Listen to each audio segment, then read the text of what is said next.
Hello guys, I hope आप बहुत अच्छे से होंगे। आज की जो वीडियो मैं लेके आई हूँ वो वीडियो प्रपोजल्स के ऊपर है कि प्रपोजल्स को किस तरह से राइट करते हैं, और ये मोस्ट अवेटेड वीडियो थी। Let's start. Hi, my name is Kanchan Dhiman. मैं एक वर्डप्रेस डेवलपर हूँ। मैं पिछले 8 सालों से फ्रीलांसर प्लेटफॉर्म्स के ऊपर काम कर रही हूँ।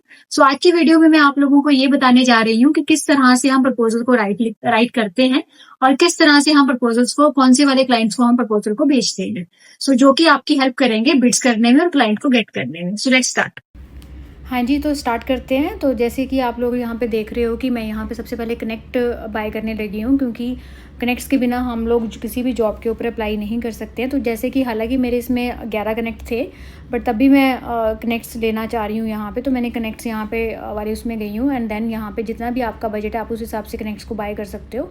जैसे कि मैंने आपको लास्ट वीडियो में बताया था कि अगर आपका पास अमाउंट में, जैसे आपकी नई आईडी है तो आपके अकाउंट में पैसे नहीं है यहाँ पे अपवर्क में, तो आप अपना कार्ड अटैच करके पेपल से आप यहाँ से कनेक्ट बाय कर सकते हो। जैसा कि मेरे पास यहाँ पे अभी अमाउंट है तो मैं यहाँ से ही बाय कर रही हूँ।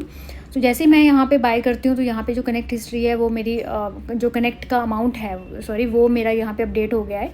और मैं अभी जॉब्स यहाँ पे देख रही हूँ कि किस वाली जॉब के ऊपर मैं अप्लाई कर सकती हूँ। कि जैसे यहाँ पे मोस्ट रिसेंट है, हमारे पास बेस्ट मैच है जो मेरी बेस्ट स्किल को मैच करती है। माई फीड्स के ऊपर अगर कुछ आ रहा है, इनवाइट में मेरे पास अभी कुछ नहीं है यहाँ पे। ठीक है, तो मैं यहाँ पे एक जॉब पिक करने वाली हूँ। तो अब जहाँ पे जो भी मेरे को सूटेबल जॉब लगेगी जो मेरी स्किल के अंडर आ रही होगी, तो मैं वहाँ पे उस वाली जॉब को यहाँ से पिक करूँगी। तो जैसा कि मैंने इस वाली जॉब के ऊपर पिक किया है, तो इस वाली जॉब के ऊपर आप लोग देखोगे कि क्लाइंट भी अच्छा है। क्लाइंट का ऑलरेडी, मतलब न्यू क्लाइंट नहीं है, पुराना क्लाइंट है। उसके कुछ, और इस जॉब के ऊपर अप्लाई करने के कुछ कनेक्ट्स भी हैं। ठीक है, सबसे पहले हमें यहाँ पे रीड करना है कि उसकी रिक्वायरमेंट क्या है, उसकी रिक्वायरमेंट को अंडरस्टैंड करना है। ठीक है, और फिक्स डॉलर प्राइस है इसका, और इसको इंटरमीडिएट बंदा चाहिए। और अभी तो ऑलरेडी इस पर काफ़ी प्रपोजल हो चुके हैं। ठीक है, और यहाँ पे ये भी दिखता है कि क्लाइंट एक्टिव है या नहीं है एक्टिव, और उसने कोई इंटरव्यू शुरू करा है या नहीं करा है। तो यहाँ पे जैसे इस वाले जॉब के ऊपर हमारे कुछ कनेक्ट्स लग रहे हैं। ठीक है, 11 कनेक्ट की जॉब है हमारे पास यहाँ पे। और इसके अलावा क्लाइंट ऑलरेडी काफ़ी पुराना है, 2023 का क्लाइंट है। तो यहाँ पे डेफिनेटली आपको ध्यान रखना है, कोई भी प्रपोजल लगाते हो अगर कोई एग्जिस्टिंग क्लाइंट है, मतलब अगर कोई क्लाइंट ऑलरेडी इसका मेंबर है काफ़ी टाइम से, तो डेफिनेटली उसका नाम होगा नीचे जितने भी उसके रिव्यू आए होंगे। ठीक है, हमने वो नाम उठाना, जैसे कि ये वाले क्लाइंट का जिम नाम है, तो मैंने वहाँ प्रपोजल लिखने से पहले उसका नाम पिक करा है। ठीक है, मैंने उसको उसी नाम से एक्नॉलेज करूँगी, उसी नाम से मैं अपना प्रपोजल लगाऊंगी। यहाँ पे जैसे हम लोग आ रहे हैं, तो यहाँ पे 2 तरह से हम प्रपोजल्स को, जो प्रपोजल का अमाउंट है, जो जॉब का अमाउंट है, सेट कर सकते हैं। एक बाय प्रोजेक्ट या बाय माइलस्टोन। जैसे माइलस्टोन में हम क्या करते हैं, हम कुछ अपने पूरे प्रोजेक्ट को ना कुछ पार्ट्स में डिवाइड कर देते हैं। ठीक है, तो वो भी सही रहता है, बट मैं प्रेफर करती हूँ डायरेक्ट प्रोजेक्ट ही, कि एक बार मैं सारा काम कंप्लीट करूँ एंड देन मेरे को फुल पेमेंट ही रिलीज़ हो। ठीक है, तो यहाँ पे जैसे $400 की पेमेंट है, तो इसमें कुछ अमाउंट आपका अपवर्क रखता है, कुछ फीस कट करता है, एंड देन बाकी अमाउंट मेरे को रिसीव होगा। और यहाँ पे मैं लेस देन ए मंथ डाल रही हूँ, क्योंकि मैं इसमें कम में ही, मतलब हफ्ते, 2 हफ्ते, 10 दिन में ही जॉब को कंप्लीट कर दूँगी। तो जैसे ही मैं यहाँ पे प्रपोजल लिख रही हूँ, तो प्रपोजल लिखने के लिए सबसे पहले एक्नॉलेज मैं ये कर रही हूँ, हेलो जिम। ठीक है, यहाँ पे मैं जिम नाम उसका प्रॉपर रख रही हूँ। ठीक है, आगे मैं उसको एक्नॉलेज एक पर्सनलाइज्ड मैसेज कर रही हूँ कि ठीक है, आप कैसे हो, और ये मैं देख रही हूँ कि as I can see that you are looking for this. ठीक है, एंड जो भी मतलब आपका जो जॉब ऊपर उसने दी है, उस क्लाइंट ने जो भी जॉब पोस्ट करी होगी, उसका कुछ कीवर्ड्स हमें डालने होते हैं। ठीक है, जैसे मैं यहाँ पे कुछ कीवर्ड्स डाल रही हूँ, मतलब सेम, तो उसको क्लाइंट को क्या लगता है कि भाई ये बंदे ने जॉब को पढ़ा है, कोई जेनेरिक प्रपोजल नहीं है। ठीक है, तो मैं यहाँ पे 1-2 जो लाइन है, और हाँ, जो किसी भी प्रपोजल की जो फर्स्ट 2 लाइन्स होती हैं, ठीक है, जो मैं लिख रही हूँ, ये बहुत इंपॉर्टेंट होती हैं, बिकॉज क्लाइंट साइड में उसको यही लाइनें दिखेंगी सबसे पहले, और यही कहते हैं ना, first impression is the last impression. May be यही लाइन आप ही क्लिक कर जाए और वो आपको रिस्पॉन्ड करे, यू नेवर नो। ठीक है, तो ये लाइनें बहुत इंपॉर्टेंट होती हैं। तो मैं उस हिसाब से कुछ कीवर्ड्स हैं, कुछ उस चीज़ में मैं लिख रही हूँ। एंड देन मैं क्या करती हूँ, मैंने इस पूरी जॉब पोस्ट को कॉपी किया, एंड मैं चैट जीपीटी पे जाऊँगी, और चैट जीपीटी पे जाके मैं उसको कुछ कमांड दूंगी। ठीक है, उसके बाद जो वो मेरे को टेक्स्ट देगा उसी के हिसाब से आगे मैं इसको ऐड करूँगी प्रपोजल के अंदर।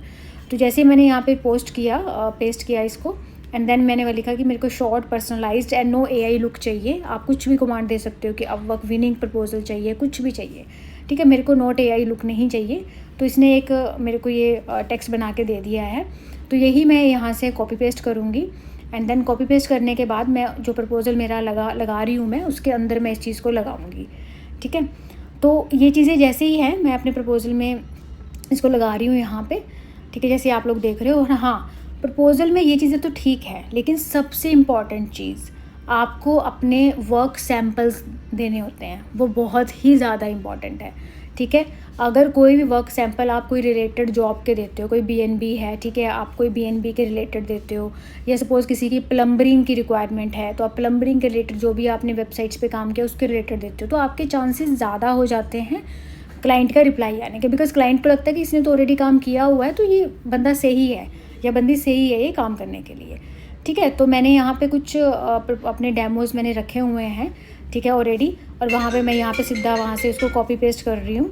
एंड देन कॉपी पेस्ट करने के बाद मैंने ना, आप लोग देखोगे इसमें मैंने एग्जैक्ट बताया है कि ये वर्डप्रेस का प्रोजेक्ट है, इसमें डेटाबेस ये यूज़ हुआ है, और मैंने एक ना लूम वीडियो बनाई हुई है इसके अंदर, लूम वीडियोज़ मैंने बनाई हुई हैं, पूरा एलेबोरेट किया है मैंने प्रोजेक्ट को, ठीक है। तो मोस्टली क्या होता है कि मोस्टली फ्रीलांसर चीज़ें नहीं करते, कोई जेनेरिक प्रपोजल लगा देते हैं देन ठीक, लेकिन जब आप कुछ एक्स्ट्रा एफर्ट डालोगे प्रपोजल्स के अंदर देन डेफिनेटली आपको मतलब ये और फ्रीलांसर से अलग ही, मतलब एक तरह से जॉब की लाइन में क्यू में अगर हम बोले प्रपोजल के क्यू में अलग खड़ा करेगा। सो मेरा मतलब यही एडवाइस है हर एक बंदे को, ठीक है, जो भी फ्रीलांसर की मतलब जॉब वर्क के ऊपर अपना करियर सेट करना चाह रहा है, ठीक है, अर्निंग करना चाह रहा है, जितना हो सकता है उतना पर्सनलाइज्ड प्रपोजल लगाओ, हार्ड वर्क करो, बट स्मार्ट वर्क बहुत ज़्यादा इंपॉर्टेंट है।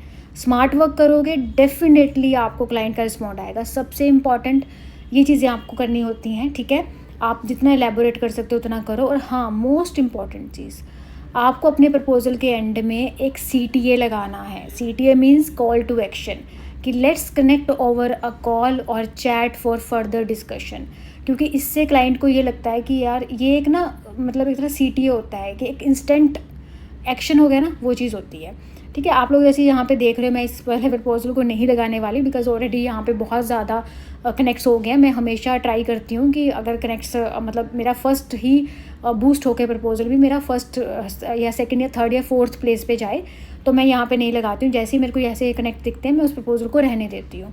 तो इससे क्या होता है कि एक स्मार्ट एक स्टेप होता है अपने कनेक्ट्स को सेव करने का, ठीक है। और मैं जो एक पीक टाइम्स होते हैं ना, जैसे अभी मैं जो भी ये वीडियो रिकॉर्ड कर रही हूँ पीक टाइम पे कर रही हूँ, तो मैं आपको एक नेक्स्ट वीडियो में भी आऊँगी, इसका जो पार्ट 2 होगा, ठीक है, उसमें मैं आपको दिखाऊंगी कि और भी किस टाइप के प्रपोजल्स हम लगा सकते हैं और क्या क्या हम प्रपोजल्स में डाल सकते हैं, ठीक है। तो ये चीज़ मैं आप लोगों को बताऊंगी, तो बने रहिए आप, ठीक है। Thank you for watching and मिलते हैं नेक्स्ट वीडियो में। दिस इज़ द पार्ट 1, ठीक है। ये बिल्कुल बेसिक एक मैंने आपको वीडियो बनाई है जिसमें हम प्रपोजल्स को लगा सकते हैं। नेक्स्ट वाली वीडियो में मैं एडवांस लेवल लेके आऊँगी। आपका पार्ट 1 होगा, पार्ट 2 होगा और पार्ट 3 होगा। Thank you. जैसा कि मैंने आपको अपनी वीडियो में बताया कि किस तरह से हम प्रपोजल को लिखते हैं और क्या क्या इंपॉर्टेंट चीजें होती हैं, CTA क्या होता है, ठीक है, और अपने सैंपल्स देने होते हैं, डेमोज देने होते हैं, वो भी बहुत इंपॉर्टेंट है वाइल राइटिंग अ प्रपोजल। और थोड़ा बहुत हम ChatGPT की हेल्प ले सकते हैं। सो ये सब चीजें आप यूज करिए अपने प्रपोजल में। और कोई भी क्वेश्चन है, कोई भी इश्यू है, then please write it down in the comment. I will answer all the comments and मिलते हैं फिर नेक्स्ट वीडियो में। Thank you watching.